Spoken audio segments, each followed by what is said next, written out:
저희가 이제 막 상담하다 보면 어떻게 정리하고 있으세요? 그러면 특별한 플랜을 갖고 계시진 않지만 기장세무사님하고 잘 급여를 올려서 상여 처리하면서 정리하고 있다. 이렇게 얘기하신 분들 굉장히 많으시거든요. 이거는 평생 해도 못 정리하죠. 예, 맞아요. 네네. 세금 때문에 고민하는 대표님께 최하영 고경미 세무사가 CEO를 위한 절세 솔루션을 무료로 드립니다. 더보기란을 참고하세요.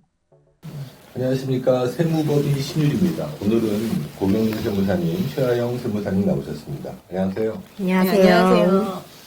그동안 판결이 나오지가 않아서 좀 고민했었고 또 좀 숙제 같은 뭐 그런 걸까?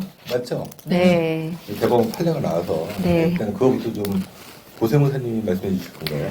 네, 9월 12일에 대법원 판결이 나왔는데요. 고등법원 판결에 이제 더 이상, 그러니까 상고를 이제 기각했어요. 그래서 어쨌든 납세자가 이긴 걸로 이번에 나왔습니다. 사실은 이게 뭐 너무 과도한 과세라고 할까? 우리는 계속 진행했지만 사실 이것 때문에 대표님도 설득하기도 좀 쉽지 않았고 네.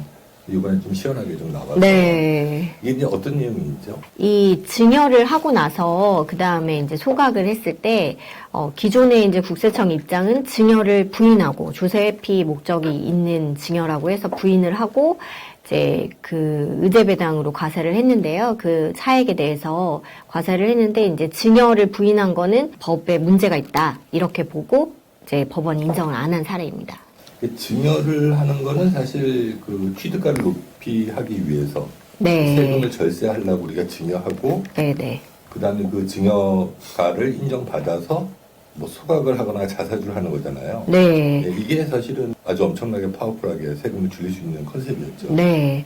납세자가 이제 경제적 이유로 이제 증여재산 공제를 어디에 쓸지는 납세자가 결정할 수 있는 거기 때문에 주식을 증여한 데에 쓴 거를 인정을 한 거죠. 근데 사실 뭐 이렇게 판례가 나왔다 그래서 끝난 건 아니고 이게 또 절차하고 또 여러 가지 또 뭐 봐야 되겠죠. 뭐 이런 것들 다 해야 이게 뭐 네. 문제는 없는 거지만 그거에 대해서 최 세무사님 잠깐 좀 말씀해 네, 주시죠. 그래서 대법원 판례가 나와서 이겼다고 이제 모든 게 다 끝나고 문제 없다 이렇게 이제 보실 건 사실 아니고요. 지금도 이제 계속 진행되고 있는 것들이 있어요. 예를 들어 뭐 해명 자료 제출 안내 그거하고 무관하게 우리가 이제 각각 그 실행하신 분들이 제대로 하셨는지에 대한 거는 그래도 지금도 계속 해명 자료 제출이 나오면서 그에 대한 소명을 지금 하고 있는 상황이고요. 어쨌든 최종적으로 이겼으니까 저희가 제대로 실행한 거에 대해서는 긍정적으로 이제 보고 있지만 그 내부의 사안을 또 들여다보면 다 동일하진 않아요. 판례가 원래는 케이스 별로 좀 다르기 때문에 증여 소각이니까 이거 다 된 거 아니냐 이렇게 얘기하시지만 이제 실제로는 대표님이 배우자님한테 증여하고 소각 대가를 배우자님이 취득하신 다음에 다시 빌려줘서 대표님을 빌려준 다음에 소각하고 이런 거 그러니까 가지급 정리하고 이런 플랜은요 원래부터 그거는 안 되는 거다. 여러 가지 케이스가 막 섞이면서 혼동하시면서 이거 이겼으면 다 이긴 거다. 아무 문제 없는 거다. 이렇게 이제 오인할 수 있는 분명히 있어요. 그래서 실행은 전문가하고 되게 잘하셔야 된다라는 거를 이제 그런 말씀을 좀 드리고 싶습니다. 사실 이제 반드시 이런 것들은 전문가랑 하셔야지 책임을 질 수 있는 전문가랑 하셔야 됩니다. 자, 오늘은 이제 가지금 관련해서 저희가 정말 많이 하고 있고 또 많이 했죠. 네네. 예. 올해도 가지금 뭐 제가 알기로도 한 100건 이상 하신 것 같아요. 대부분 네, 가지급금이죠. 지금 네. 뭐 의뢰 들어오는 게 다 거의 가지금이 수반돼 있죠. 네, 대표님들이 제일 이제 심각하게 생각하는 문제니까요. 예. 저희가 몇 번 다뤘었는데 그만큼 또 중요하기 때문에 일단 가지금 정의에 대해서 좀 일단 말씀해 주시죠. 기업 회계상으로는 가지급금은 실제 현금의 지출이 있었지만 거래 내용이 완전히 종결되지 않아서 계정 과목이나 금액이 미확정된 그런 거를 이제 가지급금으로 보고 있고요. 세법상으로는 더 나아가서 명칭여와의 관계없이 해당 법인의 업무와 관련 없이 자금 대여액을 말합니다. 회사에서 돈은 빠졌는데 뭐 어떻게 잡을 수가 없으니까 그냥 대여로 잡는 거다. 네네, 그러면, 빌려간 걸로. 예. 누가 빌려왔냐 물어보면 당연히 네. 대표님. 대표자 잘 모르니까 이제 불분명하기 때문에. 네, 불분명하면 대표자한테 네. 하도록 법에 되어 있어요. 그렇죠. 네. 이게 뭐 없어졌어. 그러면 대표자. 네. 문제가 생기면 대표자. 네. 근데 그래서 대표님들이 이제 실무적으로는 굉장히 억울해 하시더라고요. 제가 실제로 이제 어떤 대표님을 만났는데 대표님이 법인의 돈을 빌려준 걸 다 꼼꼼하게 적어두셨더라고요. 그래서 내가 뭐 지난 10년간 뭐 5, 6억을 회사에 이제 빌려줬다. 나는 이거 나중에 퇴직금하고 같이 받을 거다. 이렇게 생각하시는데 실제로 계정에는 그 돈이 하나도 안 남아 있었어요. 그럼 왜 그렇죠? 불분명한 가지급금이 많아서, 네, 이제 증빙이 없어서 이제 다 가지급금 처리된 금액이 이제 10년 동안 누적돼서 굉장히 많으셨더라고요. 나는 사실 이제 받을 거라고 예상했는데 뭐 몇 년 지나보니까 없어. 네. 이런 것들 많죠. 네. 그래서 꼼꼼하게 이 회계 처리를 하는 것도 중요하더라고요. 예, 네. 이게 기장하시는 분들이 좀 정확히 하면 또 그걸 고지해서 대표님들이 좀 정리할 수 있게끔 네. 좀 해야 됩니다, 사실은. 네, 실무적으로는 뭐 통장에나 뭐 전표에 이렇게 좀 내용을 좀 자세하게 써준다거나 아니면 거래처가 상호가 바뀌는 경우가 있어요. 그러면 상호를 좀 이 거래처에서 이렇게 바뀌었다 이렇게 해야 되는데 그런 게 이제 소통이 회계 사무실하고 잘 안 되면 그 계정이 이제 가지급금으로 돼서 또 몇 년이 흘러버리면 아무도 모르고 이런 경우가 굉장히 많더라고요. 예. 가지급 발생 원인은 이제 뭐 다들 아시겠지만 뭐 이제 거래 관행이나 영업 목적에 의해서 불가피하게 발생하는 경우가 있어요. 그게 뭐 어떤 거냐면 이제 그 업종의 특성상 어쩔 수 없는 리베이트. 건설업 같은 경우나 뭐 이제 인테리어 뭐 이런 자재 이렇게 취급하시는 분들이 굉장히 이제 그런 경우가 많아가지고 예전에도 대표님들 뭐 2015년도 이전에 저희가 그 퇴직금으로 가지금 정산하는 게 가능했었는데요. 그 당시 한 20억 이렇게 쌓여있는 대표님들 대부분이 건설업에 리베이트 이렇게 해서 지급하신 분들이 좀 많으셨거든요. 굉장히 많이 억울해 하셨어요. 본인 관련돼서 내가 가져가다 썼으면 억울하지도 않지. 난 쓴 것도 없고 정말 영업의 목적상 사용했는데 너무 억울하다. 이제 그런 케이스가 이제 유형 A에 나와 있는 거래 관행 및 영업 목적에 의해서 어쩔 수 없이 이제 지급하는 건데 이건 그쵸. 저희가 이제 말씀드리기는 해요. 어떻게 좀 안 되냐고 앞으로 좀 개선할 수 없는 게 없냐. 그렇죠. 이제 네. 사업 하다 보면 네. 가지금 생겨서 이게 사실 나중에 보니까 엄청나게 골치 아프게. 예. 네네. 예. 그 유형 B에 나와 있는 거 보시면요. 이제 이거는 대표님이 이제 개인적으로 인출해 가셔서요. 본인 이름으로 명의로 뭐 부동산 사시고 아파트도 몇 개 사시고 뭐 그 외적으로 이런 거 그냥 쓰시는 경우. 주식하는 것들도 마찬가지죠. 네, 맞아요. 네, 그렇게 해서 뭐 상장 주식 뭐 개인적으로 취급하시거나 뭐 자녀한테 증여 주시거나 이런 경우가 많거든요. 이런 것들은 사실 이렇게 억울하지는 않고 이제 본인이 급여 신고 하시고 쓰시던가 이렇게 해야 될 거를 급여가 너무 세금이 많다 보니 일단 가져다 쓰고 보자. 이렇기 때문에 이제 많이 쌓여있는 유형이라 이제 볼 수가 있고요. 이 B 유형이 제일 덜 억울한 그럼요. 거죠. 예. 본인이 가져가신 거가 어쨌든 다른 재산으로 부가 다 축적되어 있기 때문에 이거는 좀 억울하지는 않고 어쨌든 대표님이 다른 재산으로 다 이제 그 부가 좀 이렇게 많이 이렇게 올라와 있는 상황이고요. 유형 C를 보면 이제 그 법인 설립하실 때요 많이들 이제 그 가지급금이 생겨요. 자본금을 얼마로 하느냐. 요즘 이제 신설법인은 예전하고 다르게 자본금 기준이 아예 없어져서 뭐 100만 원으로 해도 상관이 없으신데 과거에는 일단은 뭐 처음 자본금을 과도하게 설립하고 그 자본금을 가지고 회사에다 쓰는 걸 비품을 이런 거 사는 게 아니라 뭐 살 게 별로 없으니까 일단 몇 개만 사고 나머지 다 그냥 인출해서 가져가시거든요. 그게 다 가지금으로 이제 쌓여있는 이런 케이스가 있으시고 그리고 이제 유상증자 같은 거, 이제 기업을 운영하다 보면은 이제 은행에서 자본금이 지금 우리 업종하고 좀 다르게 좀 작으니 좀 증자를 해달라고 하신 경우들이 있어요.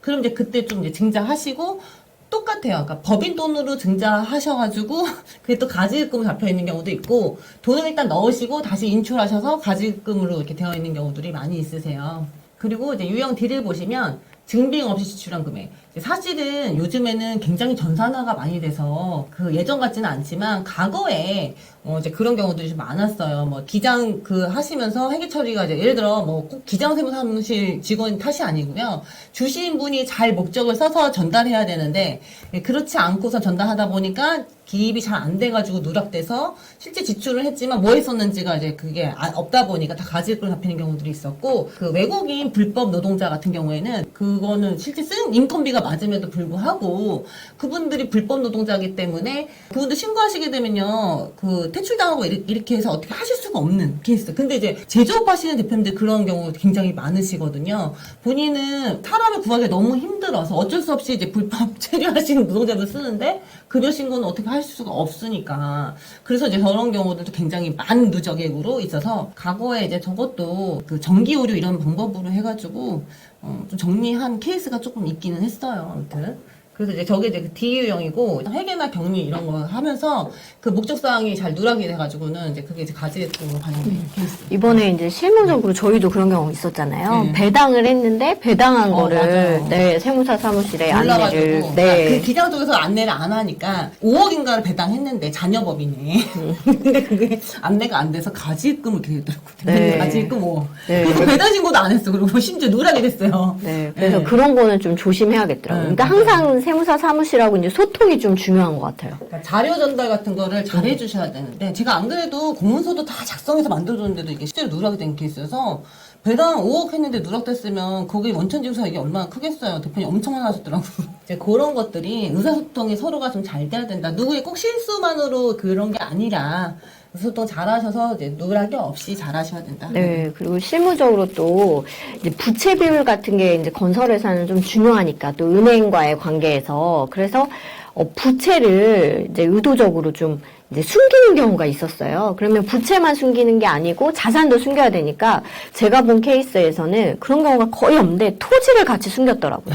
그 토지와 네, 건물이 같이 네, 없어진 이런 실수가 있는데 이제 이런 게 담당자가 그 다음에 바로 이제 1월 1일에 원상복구를 해놓는데 보통은 이제 퇴사를 하셨나 봐요.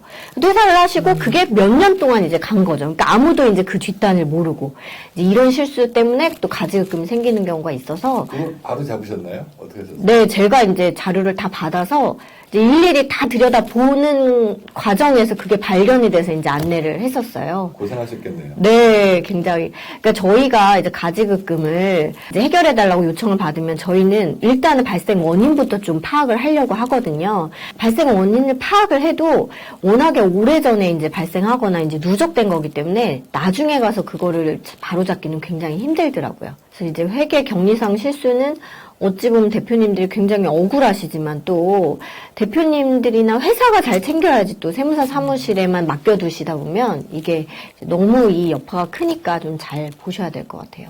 기장 하시는 세무사분들은 기장만 하시는 거지 뭐 이걸 사실은 뭐 네. 그분들 책임이다 이렇게 얘기하기 쉽지 않죠. 네.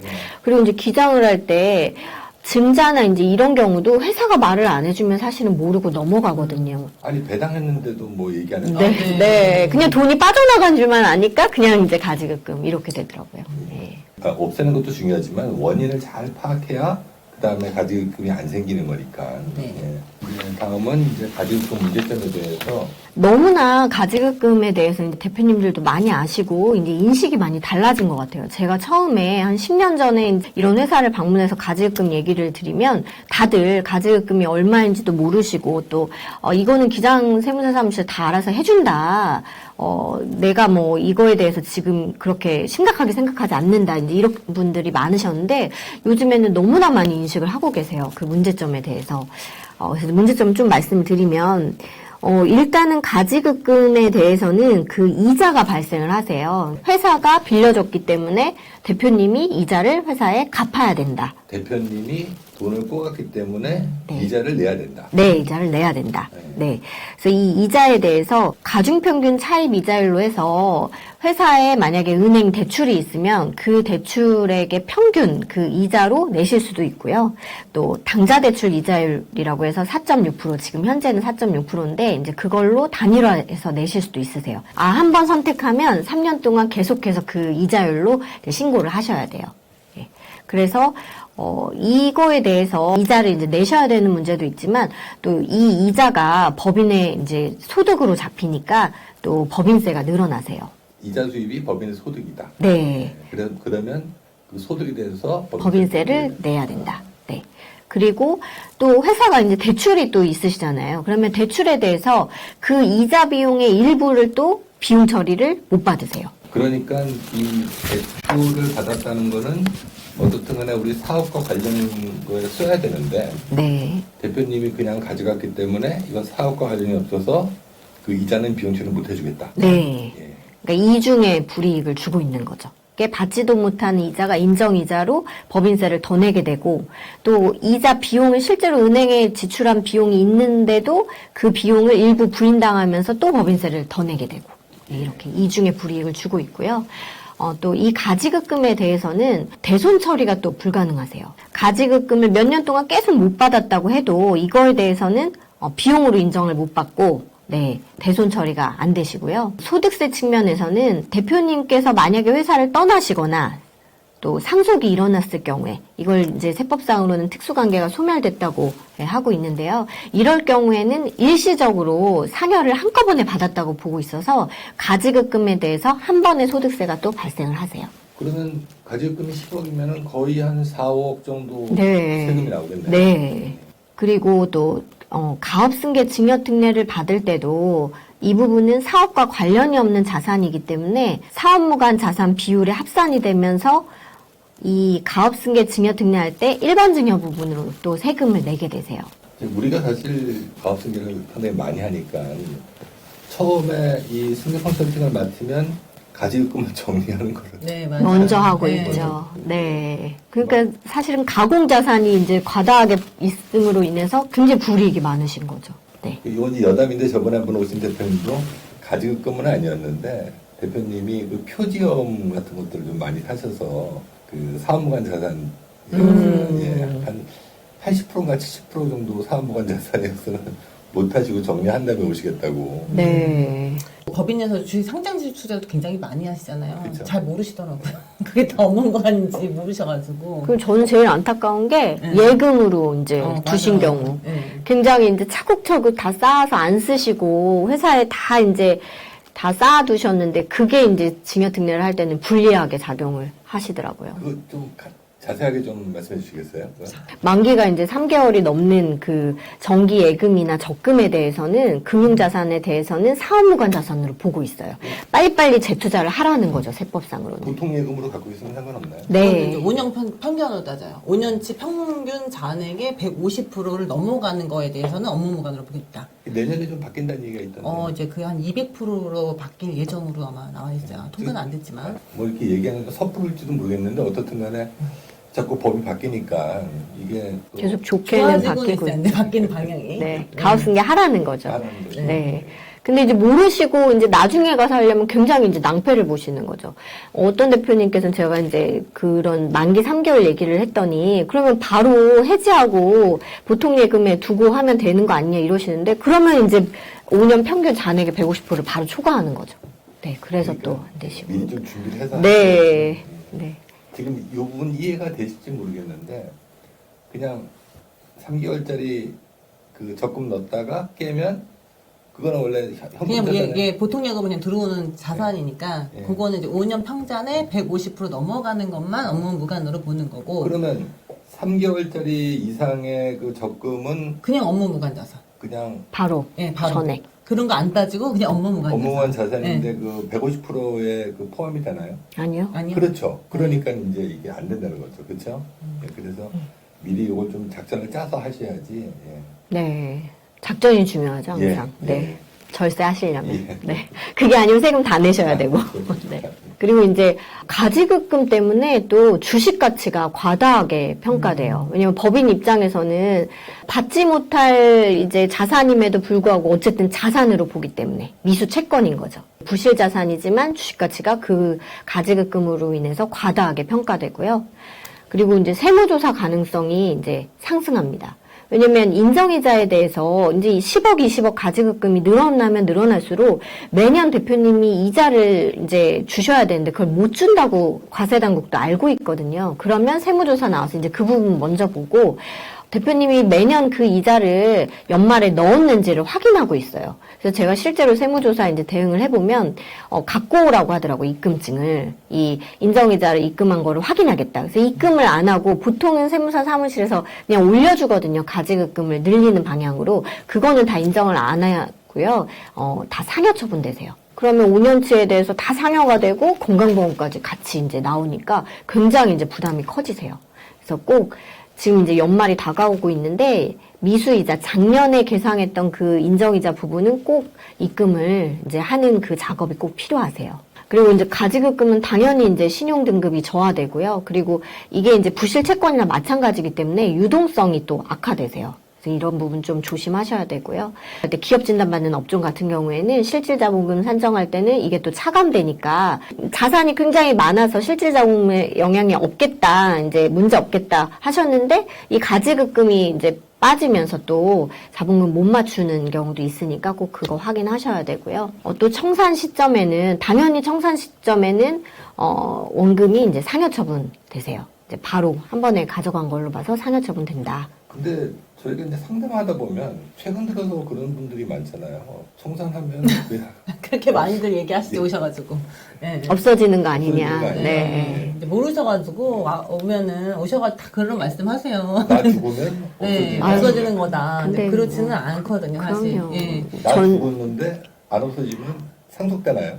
네, 맞아요. 상속을 이제 자녀분이 승계한다는 조건으로 하기 때문에 자녀한테 그 채권이 이전되는 거죠, 채무가. 채무가 이제 이전된다고 보셔야 돼요. 자녀분들이 갚으셔야 된다, 끝까지.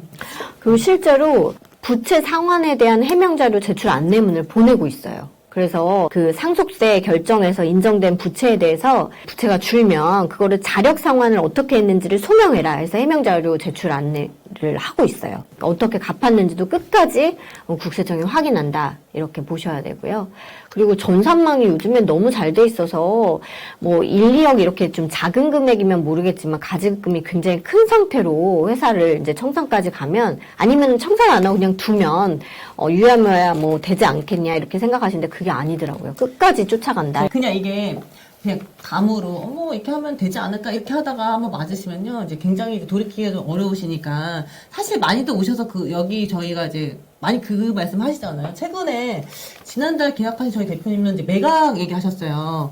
매각 얘기하시면서 이제 실제로 본인 회사가 누군가에게 팔릴 수가 있는데 예를 들어 기업 가치가 10억이면 우리 회사 가지급금이 10억인 거예요. 그러면 어떡하냐 해서 그 기업 가치 뭐 이런 데 다 평가해가지고 이제 그거 산정하고 이제 팔잖아요. 그것도 물론 가지금 있을 때 너무 불리하니까 그때 그렇게 얘기했었던 저렇게 한 케이스가 있거든요. 그래서 사실은 뭐 정리하고 매각하셔야 정리를 다 하셔야 돼요. 매각할 때도 정리를 미리 하셔야 되는 거고 청산도 마찬가지로 청산 절차라는 게 내가 내일 모레 이제 청산할게 해서 이게 딱 깨끗이 풀려지는 게 아니라 누적된 잉여금이 굉장히 많기 때문에 한 1년, 2년 이렇게 된 게 아니고 거의 한 5년 정도 저희가 말씀드려요. 청산할 때 누적 잉여금이 많으면 많을수록 오래 걸린다. 그러니까 그런 것들을 조금 분산해서 하시면서 정리하셔야지만 세금을 최대한 줄이시면서 청산하실 수 있다. 이렇게 말씀드리거든요. 네. 그리고 이제 어떤 대표님은 제가 그런 경우도 봤어요. 실무적으로 은행 대출을 많이 받으셔서 그 대출을 다 가지금 빼서 나가시고 법인은 5대5 뭐 다른 주주, 과점주주 업계 좀 만드신 다음에 법인은 그냥 법인세 안 내고 계속 체납하면서 없애면 되지 않냐. 나라가 나한테 해준 게 뭐가 있다고. 내가 이렇게라도 가져가야겠다. 이렇게 하시는 극단적인 대표님 몇 분 만났거든요.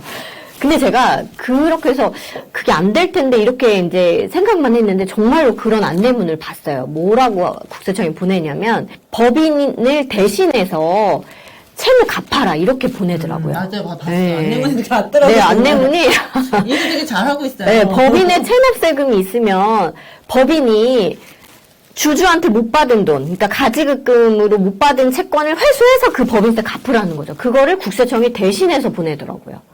그래서 그렇게까지 일을 잘한다. 그래서 조심하셔야겠더라고요. 이게 정리하셔야 됩니다. 이거는. 네. 상속도 이제 저희 있잖아요. 저희 이제 고객 중에 있어요. 이제 아버지의 가지금이 한 20억인가 되다 보니까 자녀분들이 실제 오셔가지고 걱정 굉장히 많이 하시면서 어떤 정리한 케이스가 있거든요. 상속 일어난다고 가지금 없어지는 게 아니고 일단 자녀가 승계한다는 조건으로 일단 상속세의 부담은 없어요. 근데 결국에 상속이 이루어지고 자녀가 그 많은 가지금을 다 갚으셔야 되거든요.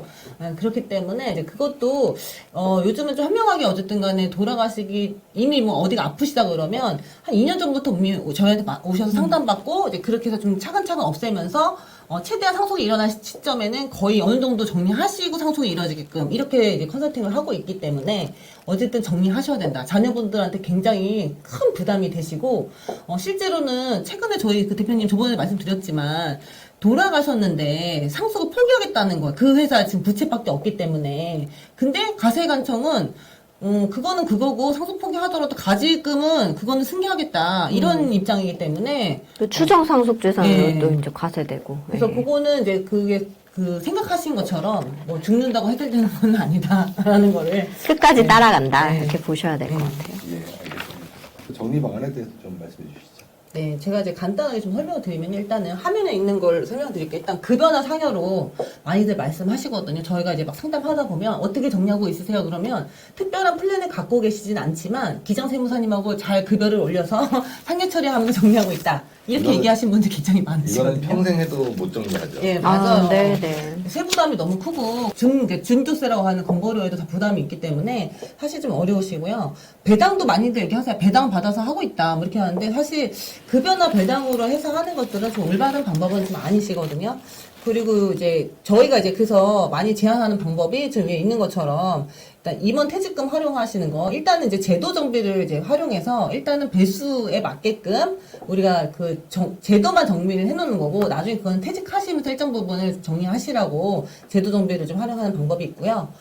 그리고 이제 그 자사주 매입이라고 있어요. 그러면은 이제 법인에서 대표님 개인의 주식을 좀 매입해가지고 대표님은 이제 그 자금을 가지고선 가지금을 좀 처리하시는 방안들이 좀 있으시고요. 처음에 이제 증여소가 배우자 공제를 좀 활용해서 한 6억 정도는 세금 없이 뭐 가지금을 끄는 거. 근데 이제 6억으로 했을 때 세금이 없지만 10억 정도 했을 땐 6.7%니까 6,700만 정도 가지고 한 10억 정도 정리할 수 있는 이런 플랜들이 대법원 판례를 통해서 최근에 어쨌든 납세자가 이겼다라고 이제 말씀드렸는데요. 그런 방법이 사실은 가장 효과적이기는 해요. 내년부터는 이제 법이 개정돼서 이 양도세 이월과세 그 규정은 들어오거든요. 예를 들어서 증여받고 나서 1년이 지나서 양도해야지 된다. 라고 해서 기간이 안에 정해져 있어요. 그럼 이제 플랜이 지금처럼은 좀 단기간에 당길 수는 없고, 사실은 이런 거예요. 저희가 하는 플랜은 증여 소각이기 때문에 양도 규정은 아니고 배당이기 때문에요. 1년 규정을 사실은 적용받지는 않지만, 저희가 이제 보수적으로 어쨌든 가세관청이 보는 거는 그냥 그렇게 1년으로 보고 있으니까 좀 천천히 진행하자고 말씀을 드리거든요. 그런 면에서는 내년보다 올해 빨리 먼저 시작하시는 게 훨씬 낫다라는 그런 입장이고요.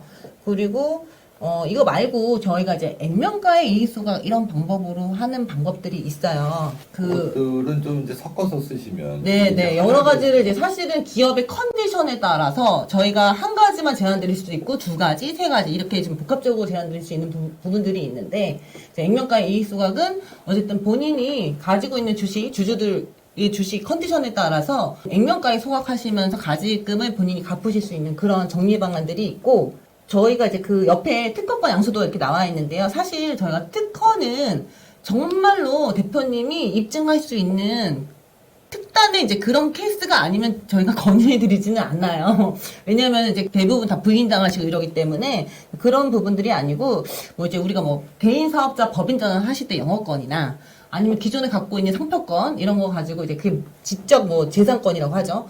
그렇게 해서 무형자산 활용해서 하시는 이런 방법들도 좀 있으시고요.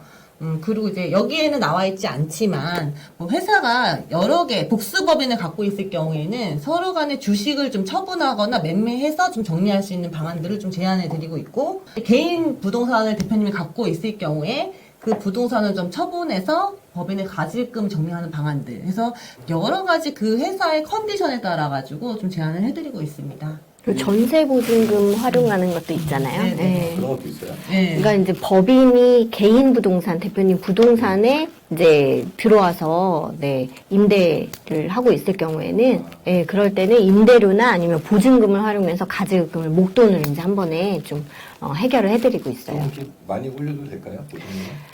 시가에 이제 세법상 시가의 반 정도라고 지금 세법에 나와 있거든요. 그래서 그 정도로 기준으로 하고 있어요.